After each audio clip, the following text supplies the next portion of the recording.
Hallelujah, praise the Lord सगळ्यांना. आणि आज मला फार अतिशय आनंदात आहे मी. कारण का तर पुन्हा एकदा देवाने अतिशय सुंदर असं वचन आपल्यासाठी दिलेलं आहे. एक उत्तेजनाचा शब्द, जेणेकरून देवाची वधू, देवाची मंडळी ही उत्तेजित होऊन देवामध्ये आणखीन प्रज्वलित होईल आणि देवाच्या सानिध्यामध्ये आणखीन स्वतःला उपस्थित करेल. चला, काही वेळ न घालवता आपण प्रार्थना करूया आणि पवित्र आत्म्याचं स्वागत करत असताना पवित्र आत्म्याला विनंती करूया की हे पवित्र आत्मा, तू आम्हाला वचनातून गाईड कर, आम्हाला शिकव, आम्हाला उत्तेजन दे, जेणेकरून आम्ही आमची वाटचाल पुन्हा एकदा अतिशय प्रखरतेने प्रभू बरोबर चालूया. लेट्स ऑल प्रे. Thank you Lord my God for this wonderful time that given to us, O Lord. Bless the Lord my God. We come before your throne of grace and mercy right now, Lord my God. We pray, Lord, forgive us every sin, come into thy sight. Have mercy upon us, O Lord my God, and wash us with thy precious blood and cleanse us, make us holy, be whiter than snow. And bless the Lord my God. I uphold before the throne of grace and mercy every single soul that is hearing this word today, Lord. Holy Spirit of God, thou welcome, Lord my God. Thou art welcome, Lord. Help us, O Lord my God, to connect with you in a new way today, Lord. Help us, O Lord my God, to be encouraged by your word that you're going to speak to us, that you've changed from Logos into Rhema, Lord. Holy Spirit of God, that welcome, Lord. Not I, but you speak, revealing truth and changing lives. In Jesus' mighty name we pray and we ask. Amen, amen, amen. Hallelujah. तर सांगतो, तुम्ही जसं आधीच थंबनेलवर पाहिलं असेल आणि topic असा आहे, what is prayer according to God. देवासाठी प्रार्थना म्हणजे काय.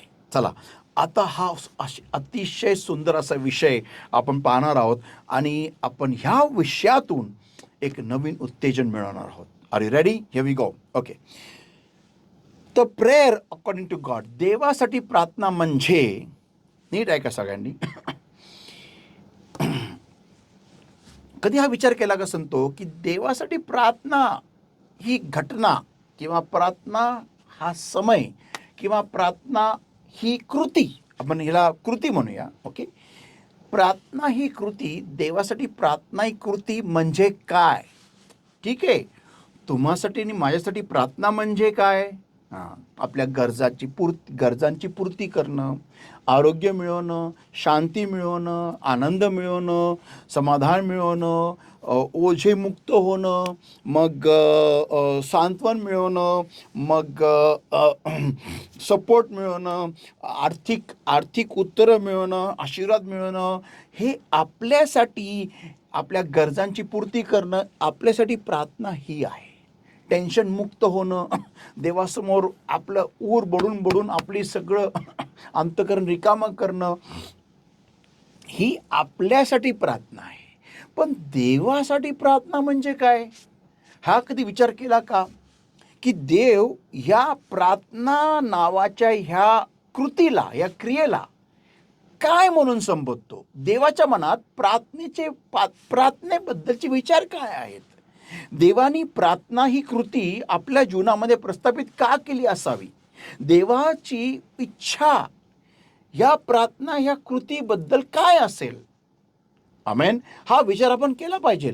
कारण जर का आपण देवाच्या फ्रिक्वेन्सीला मॅच झालो ना, तर मला तुम्हाला सांगू द्या, तुमच्या जीवनामध्ये एकही उत्तर जे असं नसणार जे तुम्हाला मिळालं नाही.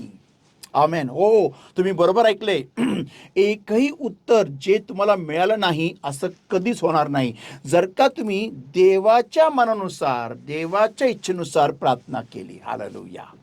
संतो, मी प्रार्थनेचे मुद्द्यांबद्दल बोलत नाहीये, प्रार्थना ही या क्रियेबद्दल बोलतोय. हो, देवासाठी जी प्रार्थनेची जी क्रिया आहे, ती इच्छा, त्याच्यानुसार जर का आपण प्रार्थना केली तर तुम्हाला सांगू द्या, आपल्या जीवनामध्ये एकही गरज पूर्ण नाही झालेली असं नसणारच. हालेलुया. आपण पाहूया देवासाठी प्रार्थना म्हणजे काय. ओके, नाव संतो, तुम्ही विचार करा, देवानी एवढे सगळे असंख्य असे स्वर्गदूत तयार केले. ओके. पण देवाला त्या स्वर्गदूतांमध्ये त्याला तिथं आनंद नाही मिळाला, त्याला त्यांच्यामध्ये आनंद नाही मिळाला. लुसिफर जोडा सोन्याने अख्खा विणलेला होता, त्याच्या शरीरावरती असंख्य असे हिरे, माणिक, असे पाषाण होते, बहुमूल्य पाषाण होते. देवाला त्याच्यामध्ये सुद्धा रममान नाही झाला. तर देवाने एका मातीच्या गोळ्याला तयार केलं, माणसाचं स्वरूप दिलं आणि त्या मातीच्या गोळ्याच्या नाकपुड्यांमध्ये प्रभूनी, परमेश्वराने, देवाने श्वास फुंकिला आणि तो मनुष्य जिवंत प्राणी झाला. हालेलुया. आणि त्या मातीच्या गोळ्यामध्ये देवाला मनोरम आहे. देव त्या मातीच्या गोळ्याबरोबर हितगुज करताना रममान होतो. मी काय म्हणालो? देव त्या मातीच्या गोळ्याबरोबर हितगुज करताना रममान होतो. देवाला मातीच्या गोळ्याबरोबर बोलायला आवडतं. देवाला मातीच्या गोळ्याबरोबर समय घालवायला आवडतो. या क्रियेला देव म्हणतो प्रार्थना. येस, म्हणजे काय की मी त्या मातीच्या गोळ्यावर प्रेम करेल आणि तो जो मातीचा गोळा आहे तो माझ्यावर प्रेम करेल. ही आहे देवाची परिभाषा प्रार्थनेबद्दल. देवासाठी प्रार्थना म्हणजे मातीच्या गोळ्या माझ्यावर प्रेम कर, म्हणजे मी तुझ्यावर प्रेम करेल आणि तू माझ्यामध्ये एक हो. ही आहे देवाची परिभाषा प्रार्थनेबद्दल. प्रार्थना आपली विचित्र आहे, पण देवाची विचार करा. ही प्रार्थना म्हणजे देवासाठी माझ्यावर प्रेम कर आणि माझ्यानी स्वतःला भरून घे. ही आहे देवासाठी प्रार्थना. What is prayer according to God? Prayer according to God is love me and be filled of me. This is prayer according to God. Hallelujah. संतो, जुन्या करारामध्ये आपण पाहतो की निर्गमाच्या पुस्तकामध्ये, निर्गम ह्याचा 19वा अध्याय, आपण पाहतो की देव ज्यावेळेस सिनाय पर्वतावरती उतरून आला होता, येणार होता, तर देव मोशेला अनेकदा सांगतो, इस्रायल राष्ट्राला सांग की कोणीही पर्वताजवळ येऊ नये, कोणीही पर्वताजवळ येऊन स्पर्श करू नये. लोकांनी किंवा कोणत्याही प्राण्यानी जर का असं केलं जाईल तर त्या प्राण्याला आणि त्या व्यक्तीला धोंडमार करून किंवा त्याला बाण मारून किंवा त्याला भाला भोसकून त्याला मारून टाकावं. ही म्हणजे देव आला खरं त्याच्या लोकांना भेटायला, पण त्याचा गौरव, त्याचं वैभव एवढं प्रचंड आहे की तो त्यांना भेटू शकत नाही, तो त्यांच्याशी एक होऊ शकत नाही. फक्त ज्याला त्यांनी कृपा दिलेली आहे तो म्हणजे मोशे, फक्त तोच त्याच्या समागमात येऊ शकतो. पण तो पण तिथं आल्यानंतर तो त्याला असं कवटाळून धरू शकत नाही, त्याच्यावर प्रेम करू शकत नाही, त्याच्या ती बसून त्याच्यामध्ये रममान होऊ शकत नाही. विचार करा, म्हणजे किती तो देव वैभवानी गौरवानी भरलेला असेल. माझं हे वाक्य चुकीचं आहे, भरलेला नाही आहे, तो किती वैभवी आहे, किती गौरवशाली आहे. हालेलुया. आपण देवाला कशाने भरू शकतो? कशाने भरू नाही शकत. म्हणजे तो तेवढ्या गौरवाने वाहत आहे, प्रचंड गौरव. आणि त्या सगळं गौरव घेऊन तो सिनाय पर्वताची आलेला आणि पर्वत अख्खा थरथर कापत आहे. भूमी ती जागा अख्खी पर्वताची, आजूबाजूचं सगळं परिसर अख्खा थरथर थरथर कापत आहे. तो करण्यांचा नाद आणि बाप रे, आपण विचार पण करू शकत नाही तो प्रसंग. पण त्या घटकेला प्रार्थना आपण म्हणू शकतो. हो, प्रार्थना म्हणजे काय की देव त्याच्या लोकांना भेटायला येतो. पण सांगतो, उत्पत्ती ह्याच्या 3ऱ्या अध्यायानंतर ज्यावेळेस देव आदामाला बागेमध्ये भेटायला आला, त्याच्यानंतर आपण कुठेच बायबलमध्ये फक्त अब्राहमाला जर का सोडलं तर अशा प्रकारची सहभागिता आपण कुठेच आपल्याला दिसत नाही, कुठेच नाही दिसत. कारण देवाने तसं कोणाला कृपा दिलीच नाही हो. अब्राहमानंतर एक तो आदाम होता आणि त्याने सगळी वाट लावली, पण म्हणजे प्रार्थना देवासाठी प्रार्थना म्हणजे माझ्या लाडक्या माणसाबरोबर प्रेमाची भेट, प्रेमाची सहभागिता, प्रेमाचं एक होणं, ही देवासाठी प्रार्थना आहे. आमेन. तर संतो, विचार करा, सिनाय पर्वतावरती देव त्याच्या लोकांना भेटायला येतो. पण भेटायला आल्यानंतर देवाला त्यांना जवळ घेऊ शकत नाही देव. देव देव देव देवाची कसं देवाचं अंतःकरण हळलेलं असेल ना, की हे माझे लोक ज्यांना मी दास्यातून बाहेर काढलेले, पण मी त्यांना असं कवटाळू शकत नाही, त्यांना मी जवळ घेऊ शकत नाही, त्यांच्यावर मी प्रेम करतो. पण जे शारीरिक आपण म्हणतो ना, एका आपण लाडक्या व्यक्तीला जवळ घेणं, कवटाळणं, आलिंगन देणं, हे देव करू शकत नव्हता त्या पर्वतावरती. मग देवाने एक मार्ग काढला, म्हणजे मार्गाची ओळख दिली आपल्याला, आणि त्या मार्गाचं नाव आहे प्रभू येशू ख्रिस्त. तो प्रभू येशू ख्रिस्त भूतलावरती जन्मास आला, मनुष्य म्हणून जन्मास आला.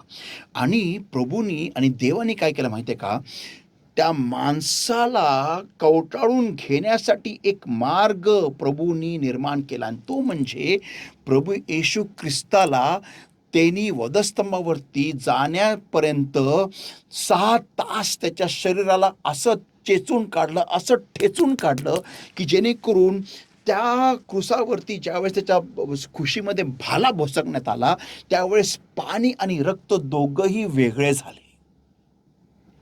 त्याच ठिकाणी झाला जन्म मंडळीचा. जसं पहिल्या आदमाच्या फासळीतून ज्यावेळेस ती फासळी बाहेर काढण्यात आली आणि ती हवा निर्माण करण्यात आली, तसंच तो दुसरा आदाम क्रूस खांबावरती अख्ख्या शरीरामध्ये रक्तबंबाळ असा झालेला, पूर्ण वेदनेमध्ये हळहळला, पूर्ण शरीर फाटून गेलेलं असं अवस्थेमध्ये. फक्त सायंटिस्ट सांगता, तुम्ही हा व्हिडिओ पाहू शकता, हा व्हिडिओ मी टाकत आहे, आणि व्हिडिओमध्ये तुम्ही पहा की कसं प्रभू येशू ख्रिस्ताने त्या वेदना सहन केल्या, जेणेकरून रक्ताला पाणी सोडेल. ती विभक्तपणा तेव्हाच होतो ज्यावेळेस मनुष्य 6 तास क्रूस खांबाची पूर्ण छळ तो सहन करतो, 6 तास. त्याच्यानंतरच पाणी रक्ताला सोडतं. तर हे होण्यासाठी प्रभू येशू ख्रिस्ताला एवढ्या छळातून जावं लागलं. संत हो, हा व्हिडिओ पहा. डॉक्टरांनी आधुनिक फॉरेन्सिक मेडिसिन वापरून येशूच्या क्रूसवधाचा अभ्यास केला, आणि त्याच्या शेवटच्या हृदयस्पंदनाबद्दल त्यांनी जे शोधून काढले ते तुम्हाला हादरवून टाकेल. हे धर्मशास्त्र नाही, ही वैद्यकीय विज्ञान आहे, जी नेमके तो कसा मरण पावला हे सिद्ध करते. योहान 19 अध्याय 34 वचनमध्ये लिहिले आहे की सैनिकांपैकी एकाने भाल्याने येशूच्या बाजूला भोसकले, आणि तिथून अचानक रक्त आणि पाण्याचा प्रवाह बाहेर आला. 2000 वर्षे संशयवादी याला अशक्य म्हणत होते, पण जेव्हा कार्डियाक सर्जननी याचा अभ्यास केला तेव्हा त्यांनी शोधले की रक्त आणि पाण्याचे असे विभाजन पेरिकार्डियल इफ्युजन म्हणून ओळखले जाते. क्रूसवधापूर्वीच त्याचे हृदय बिघडू लागले होते. फटके, काट्यांचा मुकुट, खिळे आणि श्वसनाचा ताण हे सर्व नियोजित होते, पण त्याला मारणारी अंतिम गोष्ट कोणती? तुटलेले हृदय. अक्षरशः स्तोत्र 69 अध्याय 20 वचनमध्ये दाविदाने भविष्यवाणी केली होती, अपमानामुळे माझे हृदय तुटले आहे. आणि वैद्यकीय विज्ञानाने 1000 वर्षांनंतर हेच सत्य सिद्ध केले, तो तुमच्यासाठी तुटलेल्या हृदयाने मरण पावला. येशू फक्त मरण पावला नाही, तो प्रचंड ताणामुळे प्रत्यक्षात हृदय फुटल्याने मरण पावला. याची सुरुवात गेत्सेमनीत झाली होती. लूक 22 अध्याय 44 वचनमध्ये लिहिले आहे की त्याचा घाम रक्ताच्या थेंबांसारखा पडत होता. याला हेमेटिड्रोसिस म्हणतात, आणि हा ताण इतका तीव्र असतो की त्वचेतील सूक्ष्म रक्तवाहिन्या फुटतात. डॉक्टरांनी पुष्टी केली आहे की असा स्तराचा ताण हृदयावर तीव्र नुकसान करतो. हे फक्त एकाच कारणाने होते, जेव्हा तुमचे हृदय अत्यंत आघात सहन करते. 6 तासांच्या क्रूसवधामुळे हृदयाच्या भोवतीचे आवरण द्रवाने भरते, आणि तुमचे हृदय अक्षरशः स्वतःच्या संरक्षणात्मक थरात बुडू लागते. योहानने पाहिलेले पाणी म्हणजे पेरिकार्डियल द्रव, आणि रक्त म्हणजे फुटलेल्या हृदयातून आलेले, वैद्यकीय भाषेत कार्डियाक रप्चर. आता समजून घ्या संतो हो, ज्या वेदना प्रभू येशू ख्रिस्ताला झाल्या त्या सगळ्या झालं, त्याच्यानंतर जे पाणी रक्ताला सोडलं, तिथं झाला जन्म त्या वधूचा, प्रभू येशू ख्रिस्ताच्या वधूचा, म्हणजेच मंडळीचा, म्हणजेच तुमचा व माझा. आमेन. आणि तिथं आपल्यासाठी पवित्र आत्मा हा देण्यासाठी तयारी सुरू झाली. आमेन. हालेलुया. संतो हो, रक्त म्हणजे पापांची क्षमा, आणि पाणी म्हणजे मंडळीचा जन्म. आमेन. आणि स्वतः पाहतो की पेंटिकॉस्टच्या दिवशी पवित्र आत्मा ह्या सगळ्या 120 जणांवर उतरून आला. आणि ज्यावेळेस तो उतरून आला त्यावेळेस सगळ्यांना पवित्र आत्मा मिळाला आणि सगळे अभिषेकाने पेटले आणि अग्नीने पेटले. संत हो, तीच अग्नी जी पर्वतावरती आली होती ना, तीच अग्नी आज प्रत्येक व्यक्तीवरती पेटलेली होती. ते आलिंगन येशूच्या रक्तामुळे आपल्याला, तुम्हाला आणि मला मिळालेला आहे. ती आहे प्रार्थनेची सुरुवात, ती आहे प्रार्थना. ह्यावेळेस पिता वरती राहिला नाही. ह्यावेळेस पिता त्यांनी सांगितलं नाही की तुम्ही दूर राहा नाही, तर तो भेटायला आला आणि तो प्रत्येक व्यक्तीला त्यांनी भरून काढलं आणि प्रत्येक व्यक्ती अभिषेकाने ओतप्रोत व्हायला लागला. जसं प्रभू म्हणाला की तुमच्या आतून जिवंत पाण्याच्या नद्या वाहतील, तो अनुभव त्या लोकांना व्हायला लागला. आणि तुम्हाला आणि मला पण होतं. ज्यावेळेस पवित्र आपल्याला मिळतं आणि आपण प्रार्थनेमध्ये ज्यावेळेस बसतो आणि प्रार्थनेमध्ये आपण भरून जातो, संत हो, ज्यावेळेस पवित्र आत्म्याशी आपण कनेक्ट होतो, त्यावेळेस तो आपण अन्य भाषेत बोलायला लागतो, त्यावेळेस आपली आतमधली जमीन सगळी भिजून चिंब होती आणि आपल्या आतून जिवंत पाण्याच्या नद्या व्हायला लागतात. संतो, ही आहे ती प्रार्थना, हे आहे ते देवाचं आलिंगन आपल्याला, हे आहे ते प्रेमाचं आलिंगन आपल्याला, हे आहे प्रार्थना. देवासाठी ही प्रार्थना आहे की माझ्या मातीच्या गोळ्याने माझ्यावर प्रेम करावं, माझ्या मातीच्या गोळ्याने स्वतःने माझ्यातून भरून घ्यावं, स्वतःला भरून घ्यावं. ही आहे प्रार्थना देवासाठी. आमेन. तर सांगतो हो, आपण थोडं अजून खोलवर जाऊया. देवासाठी प्रार्थना म्हणजे काय? आता आपण पाहिलं की प्रेम आणि स्वतःला माझ्याने भरून घ्या, ही आहे देवासाठी प्रार्थना. पण आपण थोडं अजून खोल जाऊया. पॉइंट नंबर 1, मुद्दा क्रमांक 1, डिक्रीज द डिस्टन्स. अंतर कमी करा. देवासाठी प्रार्थना म्हणजे अंतर कमी करा. तुमच्यात आणि माझ्यात असलेलं अंतर कमी करा, हे देव म्हणतो. आमेन. आपण पाहूया मत्तयचा 6वा अध्याय वचन 9. मॅथ्यू चॅप्टर 6 एव्हरीबडी अँड वर्स 9. मत्तय 6:9. After this manner, therefore pray ye, Our Father, which art in heaven, hallowed be thy name. वाचा.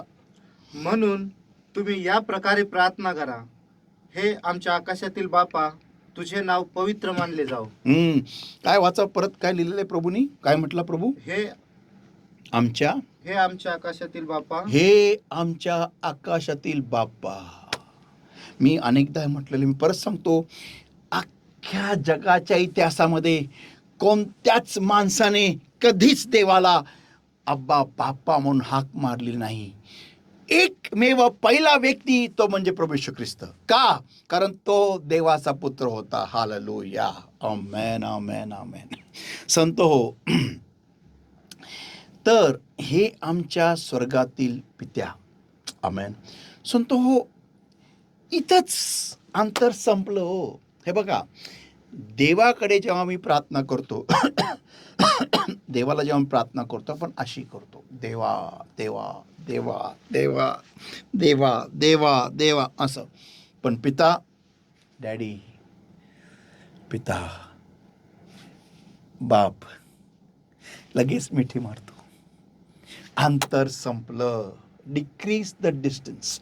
सगळ्यात पहिल्या भागातच प्रभूने शिकवलेलं आहे, हे आमच्या स्वर्गीय बाप्पा,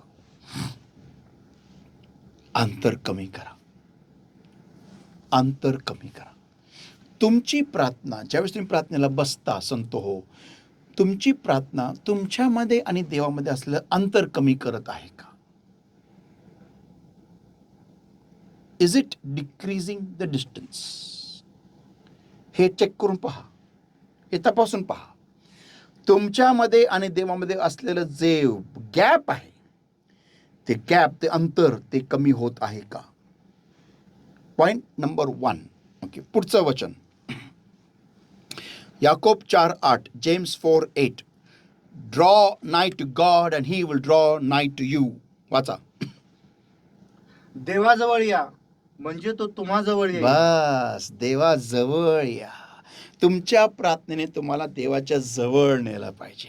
अशी प्रार्थना करा की तुम्ही बघा, आशीर्वादांसाठी नाही, उत्तरांसाठी नाही, चमत्कारांसाठी नाही, ओके, प्रॉब्लेममधून बाहेर निघण्यासाठी नाही, तर देवा मला तुझ्या जवळ यायचंय प्रभू, मला तुझ्या जवळ यायचे. प्रार्थना करताना तुम्ही देवाच्या जवळ गेले पाहिजे, म्हणजे तो तुम्हा जवळ येईल.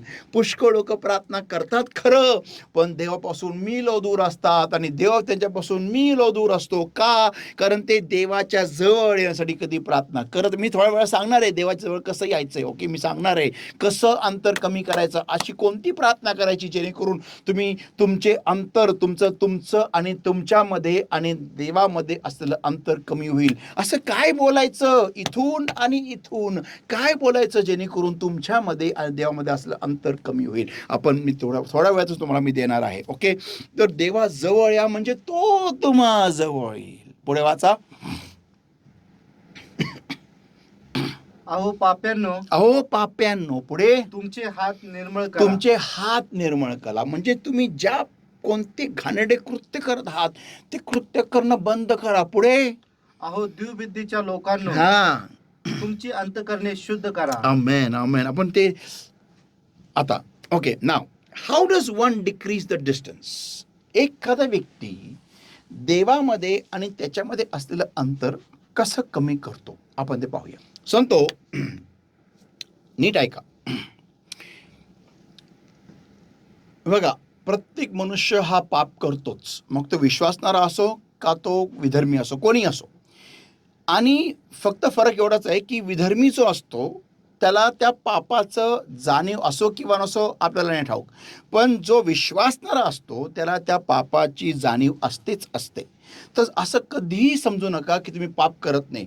प्रत्येक व्यक्ती, भले तो किती बुडून बाप्तिस्मा घेतलेला असो, भले तो पवित्र आत्म्याने किती भरलेला असो, तरी पण तो पाप करतोच. आणि जेव्हा आपण पाप करतो, ज्यावेळेस आपण प्रार्थनेला बसतो, तर तुम्हाला ही जाणीव झाली असणार, मला अनेकदा ही जाणीव झालेली आहे. आणि ते म्हणजे अनुवाद 28 वचन 23, ड्यूटरॉनॉमी 28 and verse 23. अनुवाद 28 वचन 23, ड्यूटरॉनॉमी 28 and verse 23. And thy heaven that is over thy head shall be brass, and the earth that is under thee shall be iron. Oh, वाचा मराठीमध्ये. आणि तुझ्या डोक्यावरले तुझे आकाश पितळ असे होईल, आणि तुझ्या खाली आहे ती पृथ्वी लोखंडाशी होईल. आमेन, आमेन. तुझ्या डोक्यावरले तुझे आकाश हे पितळ असे होईल. संतो हो, तुम्हाला असं कधी जाणवलं आहे का? मला जाणवलेलं आहे अनेकदा की माझ्या प्रार्थना अशा वरती गेल्या, आपटल्या आणि परत खाली आल्या, वरती गेल्या, आपटल्या आणि परत खाली आल्या, गेल्या, आपटल्या, परत खाली आल्या, आपटल्या, खाली आल्या, आपटल्या, खाली आल्या, आपटल्या, खाली आल्या. असं मला अनेकदा जाणवलेलं आहे संतो, अनेकदा. हां, आता नीट ऐका. कसं आहे, का माहिती आहे का? कारण माझ्या डोक्यावरील जे आकाश आहे ते पितळ झालं होतं. का? कारण पितळ हा शब्द ह्या पदार्थाचा अर्थ आहे पाप आणि न्याय. ओके, तर जेव्हा कधी आपण देवाच्या नजरेमध्ये पाप करतो, ओके, तेव्हा आपल्या डोक्यावरील आकाश हे पितळासारखं होत असतं. म्हणजेच आपल्या प्रार्थना स्वर्गापर्यंत पोहोचत नाही. आणि हे समजतं, म्हणजे कनेक्टिव्हिटी नसती हो, पवित्र आत्मा जोडत नाही, स्पर्श करत नाही, आपण कोरडे उभे असतो, कोरडे, आणि अंतकरण जड असतं. म्हणजे कळतं की अरे कनेक्शन नाही आहे, असा पवित्र आत्म्याचा प्रभाव नाही आहे. जाणवतं की टच होऊन खाली, आदळून खाली, आदळून खाली जाणवतं ते. संत हो, जर का असं होत असेल तर प्रार्थना संपू नका. तुम्ही धोक्यात आहात. फार मोठा धोका तुमच्यावरती मंडळत आहे. It is dangerous. संतो हो, पश्चाताप करा. लक्षात ठेवा, हे अंतर कमी करण्यासाठी एकच उपाय आहे, ते म्हणजे humble your self and repent. नम्र व्हा आणि पश्चाताप करा. नम्रता आणि पश्चाताप दोघंही संगती जातात. मी परत सांगतो, नम्रता आणि पश्चाताप दोघंही संगती जातात. एखादा व्यक्ती जो नम्र आहे तो पश्चाताप करत नाही, शक्य नाही आहे. आणि जो व्यक्ती पश्चाताप करतो तो नम्र नाही, हे शक्य नाही आहे. पश्चातापी व्यक्ती हा नम्र असणार, नम्र व्यक्ती हा पश्चातापी असणार, दोघंही संगती जातात. आमेन. तर पश्चाताप, तर नम्र व्हा आणि पश्चाताप करा. तर ज्यावेळेस तुम्हाला फील होतं ना, ज्यावेळेस तुम्हाला जाणवतं की तुमच्या डोक्यावरील आकाश हे पितळ झालेलं आहे, संतो त्वरित पश्चाताप करा. कारण का, जर का तुम्ही केलं नाही तर मग तुमच्या पायाखालची जमीन ही लोखंड अशी होईल. म्हणजे काय, तुम्ही काम कराल पण तुम्हाला यश मिळणार नाही, तुम्ही पैसा लावाल पण तुम्ही वाढीला जाणार नाही, तुम्हाला प्रॉफिट होणार नाही, तुम्हाला ऑर्डर्स मिळणार नाही, तुम्हाला यश येणार नाही, तुम्ही अभ्यास कराल पण परीक्षेत नापास व्हाल, तुम्हाला कुठेच यश मिळणार नाही, यश येणार नाही. संतो, लोखंड म्हणजे की तुम्ही जे काही पेराल तुम्हाला कुठेच तुम्हाला काही कापणी येणार नाही, पीक येणार नाही, तुम्हाला यश मिळणार नाही. तर हे व्हायच्या आधी ज्यावेळेस तुम्हाला कळतं ना तुमच्या प्रार्थना स्वर्गात जात नाहीये, जागेवर पहिलं पश्चाताप करा आणि पूर्ण भग्न अंतःकरणाने पश्चाताप करा. देवासमोर पूर्ण रिक्त व्हा, पूर्ण रिकामे व्हा, देवासमोर स्वतःला तोडा मोडा काही पण करा, पण स्वतःला देवासंगती क्लिअर करा. आमेन, आमेन, आमेन, हालेलुया. प्लीज लक्षात ठेवा, कोणत्याही प्रकारे स्वतःचा लाड करू नका, स्वतःची फसवणूक करू नका, उगच हात हलवू नका, उगच काही डोकं हलवू नका, उगच डोकं असं हलवू नका, कारण त्याच्याने काही होणार नाही आहे. तुम्हाला पवित्र आत्मा तुम्हाला त्यांनी स्पर्श केला पाहिजे, तुमच्या प्रार्थना स्वर्गापर्यंत गेल्या पाहिजे, मगच तुमच्या जीवनात तुम्हाला उत्तर मिळेल, मगच तुमच्या पायाखालची जमीन ही लोखंड जी होती ती नाहीशी होईल आणि परत सुपीक जमीन तयार होईल. Amen, amen. I am talking to somebody there. मी कोणाशी बोलत आहे का? येस, तुमच्याशी बोलत आहे. संतो, लक्षात ठेवा. ओके, आता नेक्स्ट दुसरे इतिहास 7वा अध्याय वचन 14. दुसरे इतिहास 7वा अध्याय वचन 14. Second Chronicles 7:14. Second Chronicles, not Corinthians, second Chronicles दुसरे इतिहास, Second Chronicles 7:14. If my people which are called by my name shall humble themselves, means humble and repent, okay, and pray and seek my face, not answers, seek my face, and turn from their wicked ways, then will I hear from heaven and will forgive their sin and will heal their land. Hallelujah. वाचा. आणि ज्यांना माझे नाव ठेवले आहे ते माझे लोक जर नम्र होतील व प्रार्थना करतील व माझे मुख शोधतील व आपले दुष्ट मार्ग सोडतील, तर मी आकाशातून ऐकेन व त्यांच्या पापांची क्षमा करीन, आमेन, व त्यांच्या देशाला बरे करीन. हालेलुया, आमेन. जर का ते नम्र होतील म्हणजेच पश्चाताप करतील आणि प्रार्थना करतील आणि माझं मुख शोधतील, उत्तर नाही, माझं मुख शोधतील. बघा, देवासाठी काय आहे, देवासाठी प्रार्थना काय आहे, त्याचं मुख शोधणं. कम ऑन, देवासाठी प्रार्थना काय आहे, त्याला शोधणं, उत्तर नाही. इथंच आपण चुकतो, म्हणून आपली फ्रिक्वेन्सी देवाच्या फ्रिक्वेन्सीवर मॅच होतच नाही. देव काहीतरी भलतंच करतोय आणि आपण काहीतरी भलतंच करतोय. देवाचं काहीतरी चाललंय वेगळं, आपलं काहीतरी चाललंय वेगळं, आणि मग आपण वर्षानुवर्ष असंच बसतो एका जागेवरती, असंच काहीच नाही. देवाची काय फ्रिक्वेन्सी आहे, माझं मुख शोध बाळा, मला शोध बाळा, माझ्या प्रेमामध्ये एक हो, माझ्यामध्ये रममान हो, मायाने स्वतःला माझ्यानी भर, स्वतःला माझ्यानी भर. बघा, देवाचं प्लेन कुठे चाललंय, आपलं प्लेन कुठे चाललंय, देवाचं बघा कुठे चाललंय, देव कुठं आहे का, मॅच आहे का काय? आणि मग देवा उत्तर दे रे, देवा तू काय उत्तर देत नाही देव. फ्रिक्वेन्सी बघा मॅच होती का? क्या चल रहा है, हाय देखो, बघा काय चाललंय, आणि मग उत्तर मिळतच नाही. संतो, फ्रिक्वेन्सी नीट करा. देवाचं मुख शोधायला बसा प्रार्थनेला, देवाला शोधायला बसा प्रार्थनेला. आरोग्य मिळवायला नव्हे, नोकरी मिळवायला नव्हे, छोकरी मिळवायला नव्हे, छोकरा मिळवायला नव्हे, घर मिळवायला नव्हे. देवा तू हवायस, तुझ्यानी स्वतःला भरून काढायचे. प्रभू मला तू हवायस, ह्यासाठी बसा. आमेन. ओके, नाव दुसरे कोरिन्थियपत्र 3 अध्याय वचन 16. दुसरे कोरिन्थियपत्र 3 अध्याय वचन 16. Second Corinthians 3:16. 2 Corinthians 3:16. Nevertheless, when it shall turn to the Lord, the veil shall be taken away. मी ॲम्प्लिफाईडमध्ये वाचतो, ॲम्प्लिफाईडमध्ये.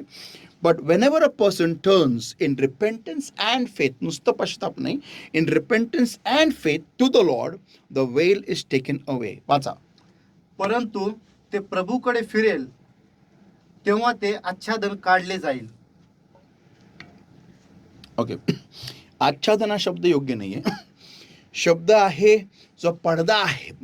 त्या देवाच्या लेकरामध्ये आणि देवामध्ये असलेला पडदा जो आहे, जेव्हा तो व्यक्ती पश्चातापाने व विश्वासाने देवाकडे फिरेल, त्याच वेळेस तो पडदा, मधला पडदा जो आला होता, त्या व्यक्तीच्या पापामुळे आला होता, तो काढला जाईल. आमेन. फक्त पश्चाताप पुरेसा नाही आहे, विश्वास पण महत्त्वाचा आहे. संतो, आता मी जे काय म्हणत ते नीट ऐका.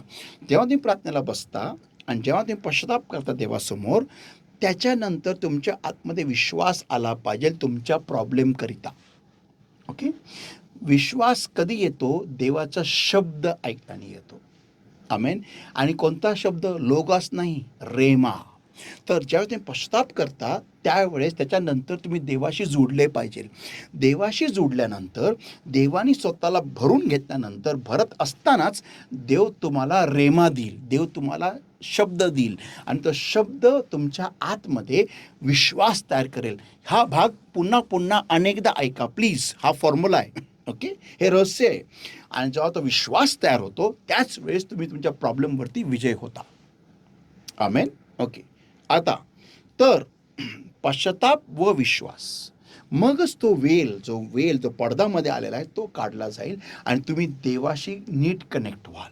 तुम्हाला तुमचे उत्तरं झटक्यात मिळतील. आमेन. ओके. पुढे Yakob 4:10. Yakob 4:10. James 4:10. James 4:10.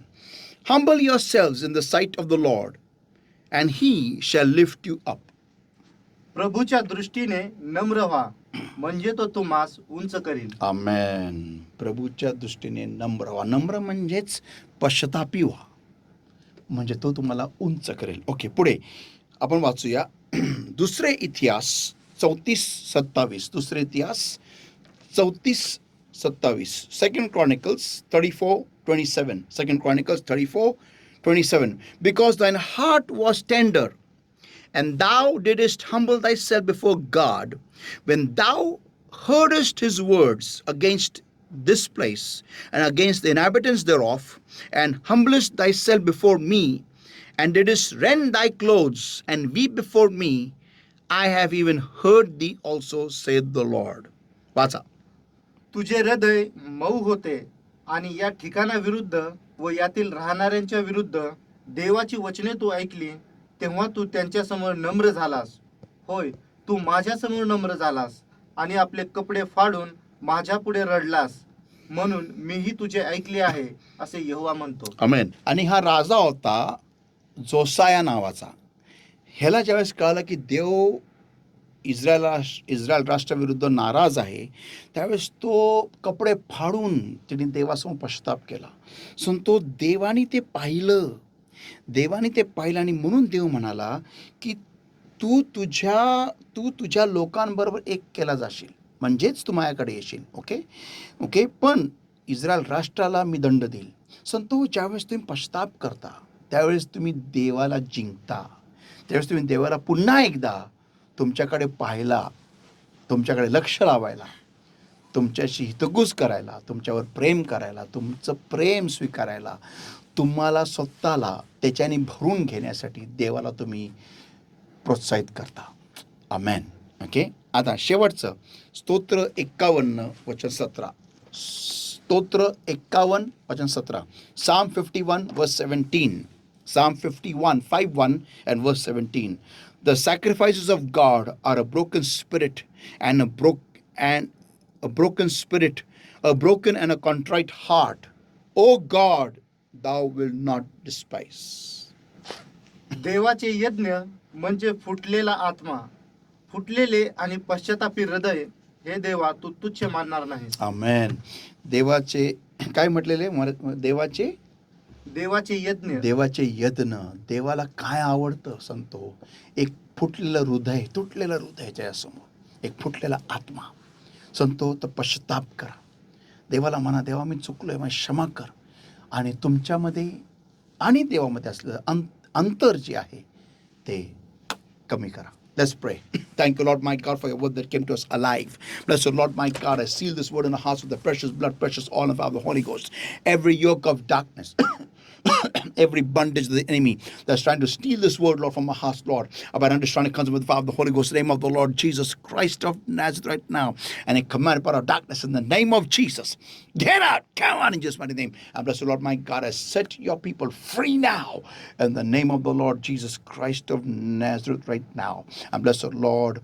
I bring us all into this word and the covering of the Lord's blood, the Lord's oil, of the Holy Spirit. Lord, I pray, Lord, help us all to bring forth fruit hundredfold according to today's word. Thank you for speaking to us. Thank you for showing us, Lord, what is prayer according to you.